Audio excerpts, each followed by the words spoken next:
عکس نوشته ای رو با هم ببینیم. یه چیز دیگر هم من اضافه کنم.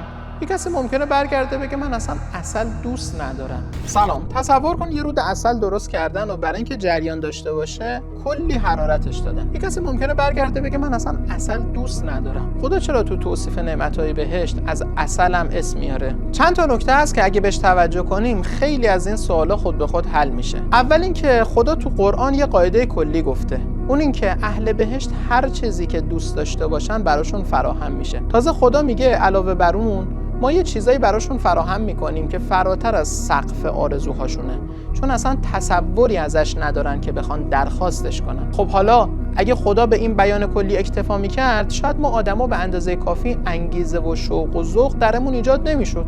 ما عادت داریم تا یه چیزی رو ملموس و عینی تخیل نکرده باشیم جذبش نمیشیم. برای همین خدا شروع میکنه نمونه ها و مثالایی از نعمت‌های بهشتی رو میگه، از حوری و باغ‌های زیبا و میوه‌های خوشمزه تا نوشیدنی‌های بهشتی و حلقه دوستان صمیمی و خیلی چیزای دیگه. خب طبیعیه که الان تو این دنیا همه ما شاید همه اینا رو دوست نداشته باشیم. طبعا و روحیه‌ها فرق داره. هر جوری خدا بهشت رو توصیف می‌کرد، یه عده شاید با اون نمونه و مثالا حال نمی‌کردن.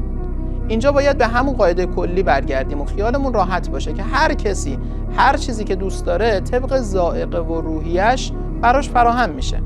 نباید تو مثال گیر بیافتیم. به قول معروف به جای اینکه به نوک انگشت نگاه کنی به ماه توجه کن. نکته دوم این که ما تقریبا هیچ چیز از اون دنیا نمیدونیم. کلماتی که ما تو زبونمون ساختیم برای توصیف همین چیزایی هستن که دور و برمون میبینیم. برای همین این کلمات ظرفیت توصیف نعمت‌های بهشتی رو ندارن.